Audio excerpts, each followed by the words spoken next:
Whenever you're ready. Good afternoon, my name is Nick. Every week I pull into my local gas station to fill my car up with gas. I hand the gas attendant $60. I tell him regular. As I sit there waiting for the gas to be pumped into my car, I look up at the billboard and I see the price of gas. I wonder to myself, what am I really paying for? What makes up the price of gas? Over the past several weeks, I've done research to try to answer that very question. Through reading articles, analyzing graphs, I found that there's three main factors that determine the price of gas. Over the next several minutes, I will discuss the supply and demand aspect of the price of gas, the two main types of oil used to produce gasoline, and lastly, a statistical percentage breakdown of the price itself. First, let's talk about supply and demand.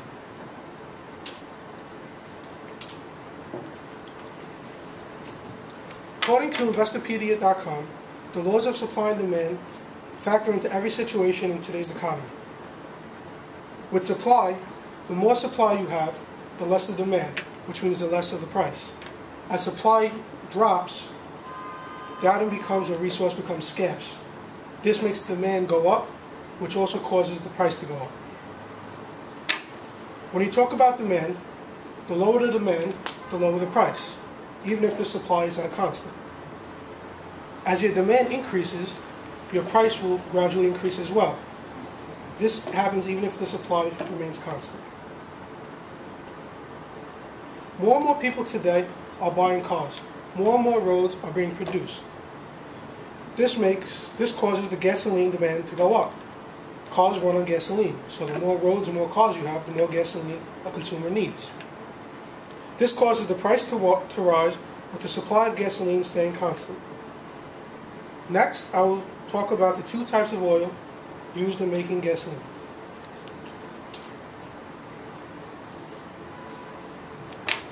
According to Hans Wagner, a private investor and founder of TradingOnlineMarkets.com, there are two types of oil when making gasoline. They are light oil and heavy oil. Light oil is also considered to be sweet oil. This oil contains very few impurities, which means it can be quickly and easily refined into gasoline. Though this oil is very hard to find around the world, which makes the supply scarce. Therefore, the price of this gasoline or oil is high. When you talk about heavy oil, you reference it to sour oil. It contains several impurities, which makes it harder to refine into gasoline.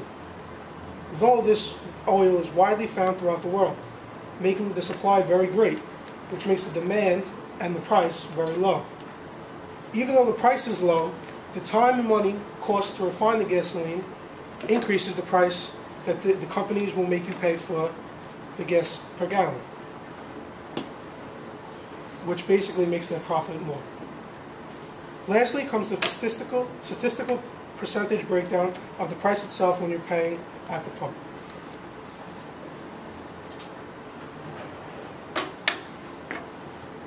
According to U.S. Energy Information Administration, the retail price of gas as of September 2011 was $3.61. 63% of this price is contributed to the cost of crude oil. 14% is contributed to the refining costs. Like I said before, sweet oil is very hard to find, so a lot of companies use sour oil, which takes time and costs money to refine. 12% is based on distribution and marketing. Lastly, 11% is contributed to your local and state taxes.